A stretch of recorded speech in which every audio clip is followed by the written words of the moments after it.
robust U.S. macro data and hawkish comments from several influential Federal Open Market Committee (FOMC) members pushed the gold price to form a downside pressure. The ongoing risk-on momentum in global equity markets is a significant headwind for the safe haven precious metal.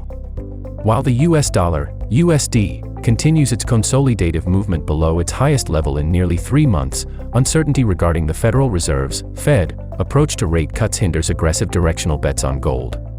Traders are exercising caution and awaiting the release of the upcoming U.S. consumer inflation figures next week. These figures are expected to clarify the timing and pace of Fed rate cuts in 2024, influencing USD demand and potentially offering momentum to the non-yielding gold. An ascending channel breakout with a bearish continuation below the 2008.89 support level could be a valid short opportunity in the gold USD price, targeting the 1973.03 support level. On the other hand, the near-term support level is protected with the trendline low, from where a bullish rebound could extend the channel toward the 2078.11 level.